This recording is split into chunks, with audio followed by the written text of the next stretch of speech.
গল্প কেষ্টযাত্রা। ঘড়ির কাঁটা 7 পেরোনোর পর থেকে ঘরবার শুরু হয়ে গেল বাড়ির বড় কর্তা মোহন সান্যালের। 7 বছর পর বড় ছেলে সিজু ওরফে সৃজন আসছে আমেরিকা থেকে। ওহ, কি করে যে কেটেছে এই 7টা বছর তার নিজেও এখন কল্পনা করতে পারে না। বরাবরই একটু অন্যরকম স্বভাবের সিজু। খবরাখবর নেওয়া বা দেওয়া কোনোটাই ধাতে নেই। তাই বলে এরকম ঘটেনি আগে। 7টা বছর পুরো অজ্ঞাতবাস, তাও সুদূর আমেরিকায়, যা কিনা সবার ধরাছোঁয়ার বাইরে। 7 দিন আগে হঠাৎ ফোন, অমুক তারিখে সন্ধ্যে 6টার ফ্লাইটে তিনি কলকাতায় নামছেন। প্লেন যদি লেট না করে ওদের তো এতক্ষণে বাড়ি পৌঁছে যাবার কথা। দমদম এয়ারপোর্ট থেকে সল্টলেক কতক্ষণ? গৃহকর্ত্রী মালতী সান্যাল ব্যস্ত আছেন রান্নার তদারকিতে। বাড়ি পৌঁছেই যা খাবে রেডি। ভোজন রসিক ছেলের পছন্দের খাবারগুলো একে একে রেঁধে খাওয়াতে হবে। কদিন থাকবে কে জানে। সঙ্গে সঙ্গে মনে পড়ে গেল সেই দিনটার কথা, যেদিনের স্মৃতি তাকে মাঝে মাঝেই অসহ্য যন্ত্রণা দেয়। তখন সিজু 12, বিজু 10, মিতু 8, পিজু 6 আর রূপা 4। গ্রামের প্রাইমারি স্কুলের মাস্টারমশাইয়ের অভাবের সংসার। বেশিরভাগ দিনই ছিল এক তরকারি ডাল ভাত, কালে কসমিনে মাছ। যেদিন মাংস হতো বাচ্চাদের আনন্দ দেখে মনে হতো বাড়িতে যেন উৎসব লেগেছে। পড়াশোনায় মেধাবী হলেও সাংসারিক হুঁশ সিজুর কোনোদিন ছিল না। যে তরকারি খেতে ভালো লাগতো চেয়ে যেত, আর একটু দাও না মা, আর একটু দাও না মা। কতদিন মালতী নিজে শুধু নুন আর জল দিয়ে ভাত খেয়েছে। সেদিন সামান্য ডুমুরের তরকারি বারবার চেয়েছিল বলে মালতী বলেছিল, তুই কি শুধু নিজের কথাই ভাববি সিজু? মা বাবার কথা ছেড়েই দিলাম, আরও যে 2 ছোট ভাই, 2 ছোট বোন রয়েছে, তারা কি খাবে ভাববি না? সিজু চুপচাপ মাথা নিচু করে বাকি খাবারটা খেয়ে উঠে চলে গেছিল। আর কোনোদিন চায়নি। তাতেও খুব দুঃখ মালতীর। এরপর যদি জিজ্ঞেস করতো, কিরে সিজু, তরকারি ভালো হয়নি, আর একটু দেব? সঙ্গে সঙ্গে উত্তর দিত, না মা, তরকারি খুব ভালো হয়েছে, তবে আমার লাগবে না। মালতীর কান্না পেয়ে যেত। আজও চোখে জল এসে গেল। 7টা বছর ছেলেটাকে দেখেনি। কেমন দেখবে কে জানে। বিজু এবং মিতু, অর্থাৎ সান্যাল পরিবারের মেজ ছেলে বিজন এবং বড় মেয়ে মিতালি বসার ঘরে আড্ডা দিচ্ছে, যদিও বারবার চোখ চলে যাচ্ছে দেওয়াল ঘড়ির দিকে। সিজুকে আনতে গেছে ছোট ছেলে পূজন, ছোট মেয়ে রূপালী, বড় জামাই দীপঙ্কর এবং ছোট জামাই সুহিত। 4 জনের মোবাইল একই কথা বলছে, নট রিচেবল। হল ঘরে বাচ্চাগুলোর দাপাদাপি হুল্লোড়ের শব্দ পাওয়া যাচ্ছে। মিতু বলল, এই দাদা তো এই বাড়িতে প্রথম আসছে, তাই না? 7 বছর আগে যখন এসেছিল সেলিমপুরের বাড়িতে তখন রীতিমতো গুঁতোগুতি। এবার এসে এ বাড়িতে একটু হাত পা ছড়িয়ে থাকতে পারবে। বিজু বলল, হ্যাঁ, ভাড়া বাড়ি, এতগুলো মানুষ। আচ্ছা মিতু, কোথায় পলাশডাঙ্গা আর কোথায় সল্টলেক? আমরা কিভাবে এখানে এসে পৌঁছে গেলাম ভাবলে রূপকথার গল্প মনে হয় না? আমার মনে হয়, বুঝলি। মিতু বলল, রূপকথা কেন বলছিস? দিনের পর দিন তুই আর দীপঙ্কর কি কম পরিশ্রম করেছিস? আমার তো বরং দাদার জীবনটাই রূপকথার গল্প মনে হয়। কথার মধ্যে ছোট বউ কাকুলি ঢুকলো, মুখে একরাশ বিরক্তি নিয়ে। বদের হাঁড়িগুলো এক জায়গায় জুটলে আর তিষ্ঠতে দেবে না। আরে বাবা, খেলাধুলো গল্প করার সুযোগ তো তোদের এমনিতেই কম। যতক্ষণ একসঙ্গে আছিস শান্তিতে থাক, তা না মারপিট, হুটোপুটি, দাপাদাপি। যতক্ষণ না একটা কান্নাকাটির ঘটনা ঘটছে চলতেই থাকবে। মিতু বলল, ওদের থামানো তোর কর্ম নয়, একমাত্র বৌদিই জানে ওদের ঠিক করার জাদু মন্ত্র। তুই এখানে চুপ করে বস। ঘড়ির দিকে তাকিয়ে বলল, দাদাদের তো এতক্ষণে এসে পড়ার কথা। বৌদি অর্থাৎ বিজন সান্যালের বউ সুরভি হল ঘরে ঢুকতেই থেমে গেল বাচ্চাদের কলরব। পিছনে বাড়ির কাজের লোক শিবু কাকার হাতে গরম লুচি আর আলু ভাজার প্লেট। সুরভি বলল, যা বলছি মন দিয়ে শোনো। সবাই একে একে হাত ধুয়ে নাও, তারপর চুপচাপ বসে খাবার খেয়ে নাও। কিছুক্ষণের মধ্যেই দাদা এসে যাবেন। তার আগে আমি তোমাদের সবাইকে বসার ঘরে দেখতে চাই। তিতলি, তুমি সবার বড়, তোমাকে দায়িত্ব দিয়ে গেলাম। সুরভি চলে যেতেই আবার একটা ছোটোখাটো শোরগোল শুরু হচ্ছিল, কিন্তু তিতলির মধ্যে মনে হয় নেতৃত্ববোধ জেগে উঠল। সে হুঙ্কার দিয়ে বলল, এই কি হচ্ছে কি? সব লাইনে দাঁড়াও, ছোট থেকে বড়, তারপর একে একে হাত ধোও। একই নিয়মে লুচির প্লেট হাতে হাতে তুলে দেওয়া হলো। পরিস্থিতি আয়ত্তে আসার পর তিতলি নিজের প্লেটটা নিল, মুখে বেশ খুশি খুশি ভাব। তিতলি মিতালির বড় মেয়ে, বয়স 12। এই পরিবারের মোট 5টি বাচ্চার মধ্যে তিতলিই একমাত্র বাচ্চা যে সৃজন সান্যালকে দেখেছে। যদিও 7 বছর আগে দেখা বড় মামার চেহারাটা তিতলির কাছে বেশ ঝাপসা। শুধু মনে আছে বড় মামা খুব হাসি খুশি মানুষ। আর একটা কথা মনে আছে, সেবার যে কদিন কলকাতায় ছিল, যতক্ষণ বাড়িতে থাকতো তিতলিকে কাজ ছাড়া করতো না। একদিন সন্ধেবেলায় সেলিমপুরের বাড়ির ছাদে চাঁদ তারা নিয়ে অনেক কিছু মজার মজার গল্প বলেছিল বড় মামা। সেগুলো মনে নেই তিতলির, শুধু মনে আছে হঠাৎ কোলে নিয়ে হিস্স করে অনেকটা উঁচুতে তুলে উপরে ছুঁড়ে দিয়ে বলেছিল, যাও ওই বড় তারাটা পেরে নিয়ে এসো। প্রথমে ভয় পেলেও খুব মজা পেয়েছিল তিতলি। আর একটা তারা দেখিয়ে বলেছিল, ওই তারাটা আনবো বড় মামা? হাহা হাসিতে ফেটে পড়েছিল বড় মামা। নিশ্চয়ই, যতগুলো খুশি। যদিও 10 বারের চেষ্টাতেও একটি তারাও পেরে আনতে পারেনি তিতলি। মোহন সান্যালের পায়চারির শব্দ পাল্টে যেতেই বোঝা গেল ওরা এসে গেছে। প্রথমে নামলো দীপঙ্কর, গাড়ির দিকে তাকিয়ে বলল, এই বেটা নাম। সব কেমন লাইন দিয়ে রিসেপশন দেওয়ার জন্য দাঁড়িয়ে আছে দেখ। আগের মতোই একগাল হেসে গাড়ি থেকে নামলো সৃজন। একই রকম আছে, ছোটখাটো রোগা চেহারা, মাথা ভর্তি চুল, ঝকঝকে উজ্জ্বল চোখে হাসি উপচে পড়ছে। কিছু চুলে পাক না ধরলে বোঝা যেত না ওর বয়স মধ্য 40-এর কাছাকাছি। বসার ঘরে রীতিমতো চাঁদের হাট বসে গেছে। মালতী বলল, হ্যাঁ রে সিজু, 7-7টা বছর কোনো খবর নেই। কি করে থাকতে পারলি বাবা? বুড়ো বাবা মার কথাও মনে পড়ল না? সিজু হেসে বলল, সেই জন্যই তো এলাম। বিজন বলল, তুমি কি তোমার আগের ল্যাব ছেড়ে দিয়েছ? ওহ, তোমার খোঁজে কি না করেছি, ও দেশে চেনা জানা কাকে না বলেছি। তোমার ল্যাব থেকে তো পরিষ্কার বলে দিল তুমি নাকি কোনো নোটিশ না দিয়েই বেপাত্তা। সেই থেকে যা কেটেছে আমাদের। হ্যাঁ, বুঝতে পারছি। এবার গম্ভীর হয়ে বলল সৃজন, আমার খুবই অন্যায় হয়েছে। তবে প্রথম বেপাত্তা হবার পর কিছুদিন পর্যন্ত আমি এমন একটা পরিস্থিতিতে ছিলাম, নিজেই বেঁচে ফিরতে পারবো কিনা বুঝতে পারছিলাম না। সবাই প্রায় একসঙ্গে আতঙ্কিত হয়ে প্রশ্ন করলো, মানে?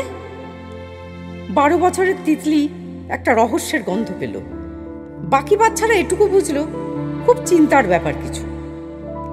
সৃজন শুরু করলো, শেষবারে এখান থেকে যাবার পর ঠিক 7 দিনের মাথায় ডিনারের পরে কম্পিউটারে বসে কিছু পেন্ডিং কাজ সারছি, এমন সময় কলিং বেল বাজলো। একটু অবাকই হলাম, কারণ ওই সময় আমার কাছে কারোর আসার কথা নয়। দরজা খুলতেই দুজন আমাকে জাপটে ধরল, ব্যাস। তারপরে যখন জ্ঞান ফিরল বুঝলাম কিডন্যাপ হয়ে গেছি। বুঝতে পারলাম কাদের কাজ। 3 মাস আগে একটা মাফিয়া গোষ্ঠী থেকে আমাকে আলাস্কার কাছাকাছি কোনো একটা ল্যাবে একটা বিশেষ কাজের জন্য কয়েক লক্ষ ডলার অফার করা হয়েছিল। আমি সঙ্গে সঙ্গে নাকচ করে দিই। ওরা কিন্তু থামলো না, মাঝে মাঝে ফোনে জ্বালাতন করত। তারপর হুমকি দিতে শুরু করলো। এর মধ্যে দেশে চলে আসায় কিছুদিন ধরতে পারেনি। এমনিতে সুবিধা হবে না বুঝে ও দেশে ফেরার পরেই অ্যাকশন নিয়েছে। কথা বন্ধ রেখে বসার ঘরের সদস্যদের মুখের উপর একবার দৃষ্টি বুলিয়ে নিল সৃজন। এদের মধ্যে বেশ কয়েকজনই তার অচেনা। বাড়ির কোনো আনন্দ অনুষ্ঠানে তার আশা হয়ে ওঠেনি। একমাত্র মিতুর 2 মেয়ে ছাড়া বাকি বাচ্চাগুলোকে দেখেওনি। বিজুর বউ সুরভিকে দেখেছে। পুজো আর রূপার বিয়ে হয়েছে নিশ্চয়ই এই 7 বছরের মধ্যে। তারপর কি হলো দাদা? মিতুর কথাই বাস্তবে ফিরল সৃজন। বলল, তারপরের ঘটনা 2-4 কথায় শেষ করে দেবার মতো নয়। সে এক বিশাল কাহিনী বলতে পারিস, কিভাবে যে ওদের খপ্পর থেকে ছাড়া পেয়ে পালিয়ে বেঁচেছি নিজেরই ভাবলে এখন গা শিরশির করে। আমি তখন আমেরিকায় নেই, কানাডায় আছি। কেন, কি ব্যাপার সেসব পরে বলবো। এখন পুচকিগুলোর সঙ্গে একটু আড্ডা দিই। এই যে তিতলি, তোমার সঙ্গে ধরো যদি রাস্তায় দেখা হয়ে যেত, আমাকে চিনতে পারতে। তিতলি বেশ চিন্তায় পড়ে গেছে মনে হলো। না না, অত ভাবতে হবে না, তুমি উল্টো আমাকে ওই প্রশ্নটাই করো। আমার উত্তর কি জানো? না। আমি জানি তোমারও সেই একই উত্তর। তুমি বলতে হেজিটেট করেছো, আমি করিনি। সৃজন বলল, দ্বিধা ব্যাপারটা না খুব খারাপ জিনিস, এটাকে ঝেড়ে ফেলার চেষ্টা করবে। ও নিশ্চয়ই পিপলি, তুমি তো তখন মাত্র 2, আমাকে চেনো? কাঁধ অবধি ঘাড় হেলিয়ে পিপলি বলল, হ্যাঁ ছবিতে দেখেছি তো। এবার তুমি এসো, বিজুর ছেলে বুবলা অসাধারণ। কোন ক্লাস? বুবলা জেঠুর কানে কানে বলল, ক্লাস 3, খাই পান বিড়ি। সৃজন বলল, মিতু এরাও বলে রে। বুবলার বোন বিন্টির বয়স 6, ক্লাস 1। সে এতক্ষণ ছটফট করছিল তার পালা কখন আসবে। বুবলার শেষ হতেই এক ছুটে জেঠুর কোলে উঠে পড়ল। তারপর গলা জড়িয়ে ধরে জেঠুর বাঁ কানটা নিজের মুখের কাছে এনে চিৎকার করে বিন্টি বলেই ছুটতে পালিয়ে গেল। কানের পর্দা ফেটে যাবার উপক্রম। সিজু বলল, এটা বেশ বিচ্ছু তো। কাকুলি বলল, বাবা বিচ্ছু বলে বিচ্ছু, ভালো মানুষ দাদা বুবলাটাকে জ্বালিয়ে মারে। মাকে অনেকক্ষণ দেখেনি বলেই হয়তো রূপালীর 3 বছরের ছেলে রিন্টু মা ফেরার পর আর কোল থেকে নামেনি। সিজু হাত তুলে ইশারায় ডাকল। মার কোল থেকে নেমে গুট গুট করে গিয়ে দিব্যি বড় মামার কোলে উঠে পড়ল। জানতে চাওয়ার আগেই বলল, আমার নাম রিন্টু। সবাই হাসিতে ফেটে পড়ল। হাসি থামলে সিজু বলল, ভেরি গুড, তুমি স্কুলে যাও? সঙ্গে সঙ্গে ঘাড় নেড়ে উত্তর দিল, হ্যাঁ যাই তো, নার্সারি সেকশন এ। বাহ, হেভি স্মার্ট। সিজু বলল, এবার এসে পর্যন্ত আমার বড়দের চেয়ে ছোটদের টিম বেশি পছন্দ হয়েছে, তোমরা যাই বলো। ছোটরা হুডরে বলে জোরে হাততালি দিয়ে উঠল। এর মধ্যে গৃহকর্ত্রী এলো। এবার খাওয়া দাওয়া হোক, সিজু ক্লান্ত আছে, বাকি গল্প আবার কাল। ছোটরা তককে তককে আছে কিভাবে সৃজন সান্যালকে ক্যাপচার করা যায়। তিনি কতদিন থাকবেন তারা জানে না, কিন্তু তাদের সমস্যা হলো আজ রবিবার, স্কুল ছুটি, পরদিন থেকেই তো পুরো স্কুল শুরু হয়ে যাবে। তাই আজই তাকে বিশেষ প্রয়োজন। কিন্তু সকাল থেকে একটার পর একটা যা খাওয়া দাওয়ার বহর চলছে, তার উপর বড়রা এমন ঘিরে ধরে বসে আছে বড় মামাকে, মনে হচ্ছে কারোর কোনো কাজকর্ম নেই। তিতলি বেশ কয়েকবার বড় মামার আশেপাশে ঘুরঘুর করলো, যদি একটা অ্যাপয়েন্টমেন্ট অন্তত করে নেওয়া যায়, কিন্তু তাও হলো না। ঠিক কেউ না কেউ ফেউ লেগে আছে। শেষকালে একটা বুদ্ধি বের করলো। ল্যান্ড ফোন থেকে মায়ের মোবাইলে ফোন করলো তিতলি। মা, বড় মামাকে একবার দাও তো। মিতু জিজ্ঞেস করলো, কেন? তিতলি বলল, দাও না প্লিজ, দরকার আছে। সিজু কথা শেষ করে মিতুকে বলল, অ্যামেজিং, বুঝলি মিতু, বাচ্চাগুলোকে আমার খুব ভালো লাগছে। মিতু একটু অবাক হয়ে বলল, কি বলছে কি তিতলি? বিশেষ কিছু নয়, ওরা আমার সঙ্গে আড্ডা দেবে, তার জন্য অ্যাপয়েন্টমেন্ট। কি কাণ্ড বোঝো। মিতুর আবার অবাক হবার পালা। সিজু বলল, ওদের আমি কোনো দোষ দেখতে পাচ্ছি না। তোরা সারাক্ষণ যেভাবে আমাকে ব্যারিকেড করে রেখেছিস, তাতে ওরা কথা বলার সুযোগ পেল কোথায়? দাদা, তুমি ছোটদের এত ভালোবাসো, অথচ নিজে বিয়ে থা করলে না, সারা জীবন একাই কাটিয়ে দেবে। দেখ মিতু, আমার কাজকর্ম জীবনধারার সঙ্গে বিয়ে সংসার এগুলো ঠিক ম্যাচ খায় না, কিন্তু তাই বলে ছোটদের মনের কথা বুঝতে পারবো না কেন? তার জন্য কি দরকার জানিস? নিজেদের শৈশবে ফিরে যাওয়া।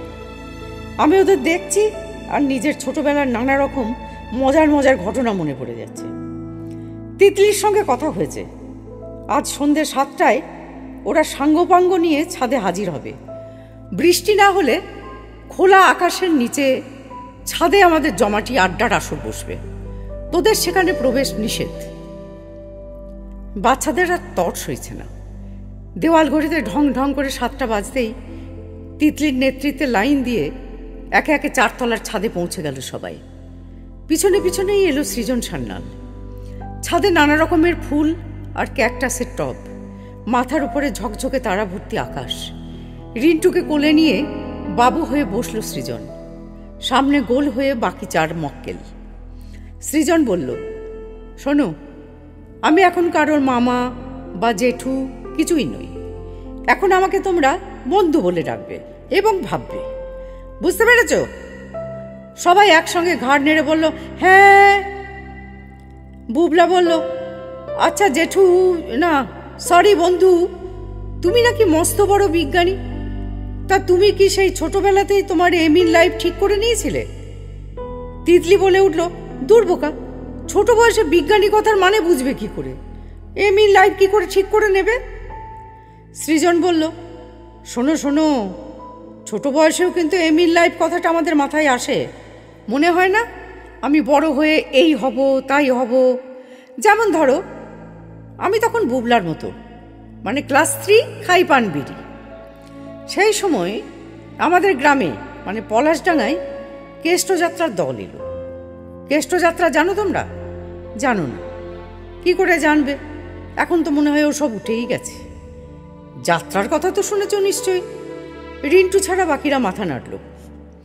কেষ্টযাত্রার পুরো বিষয়টায় রাধা কৃষ্ণকে নিয়ে, তার সঙ্গে নাচ গান অভিনয় এসব করতে হয়। বেশ কঠিন কাজ। কিন্তু কেষ্টযাত্রার দল একটা গাঁয়ে ঢুকলে অন্তত মাসখানেকের আগে বের হতো না। এ পাড়া ও পাড়া করে ঘুরে ঘুরে নানা রকম রাধাকৃষ্ণর পালা করত। আমাদের গাঁয়ে যখন ওরা এলো তখনও ওখানে ইলেকট্রিক আসেনি। আমি আর বিজু তাড়াতাড়ি পড়াশুনো শেষ করে একটা হারিকেন নিয়ে বাবুপাড়ায় কেষ্টযাত্রা দেখতে গেলাম। মা বলে দিল, রাত করো না কিন্তু। গিয়ে দেখি হ্যাজাকের আলোয় আলোময় চারিদিক। খানিকটা চৌকো মতো জায়গা দড়ি দিয়ে ঘিরে স্টেজ করা হয়েছে। একদিকে ঢোকা এবং একদিকে বেরোনোর রাস্তা। কিছুক্ষণ পরেই শুরু হলো কেষ্টযাত্রা। সেই বাজনা, কৃষ্ণর সেই বাঁশির সুর আর রাধার বিলাপ আজও আমার কানে বাজে। সৃজন সুর করে গাইতে শুরু করলো, এসো এসো গৌর হরে, দুটি বাহু বাড়াইয়ে। বাচ্চারা মুগ্ধ বিস্ময়ে মানুষটির দিকে অপলক দেখছিল। সৃজন যেমন হঠাৎ গাইতে শুরু করেছিল তেমন দুম করে গান থামিয়ে বলল, তারপর কি হলো জানো? বিজু কি বুঝছিল কে জানে। আমি পালা শেষ না করে আসর ছেড়ে উঠতেই পারলাম না। শুধু তাই নয়, এরপর ওদের যেখানেই পালা হতো আমি ঠিক সেখানে হাজির হতাম। একদিন যে রাধা করত তার সঙ্গে ভাব জমালাম। তার নাম গোপাল, বয়স 14-15। শুনলাম যাত্রা দলের ম্যানেজার ওকে নাকি কোথায় কুড়িয়ে পেয়েছে। ওর কাছেই জেনেছিলাম কৃষ্ণর অভিনয় যে করে তার নাম রফিক। তারও কোনো ঠিক ঠিকানা নেই।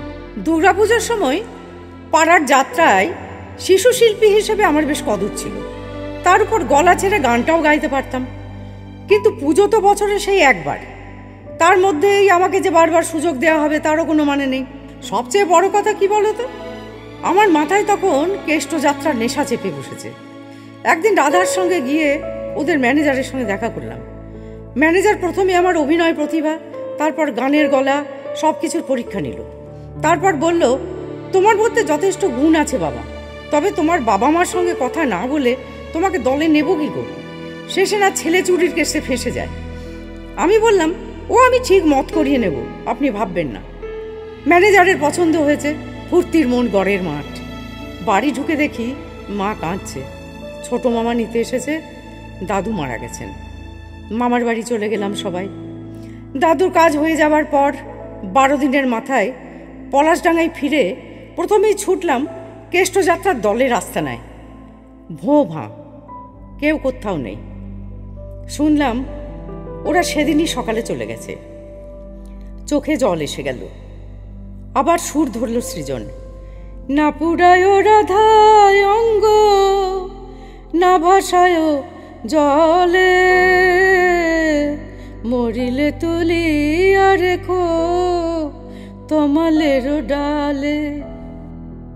আড্ডা বেশ জমে উঠল।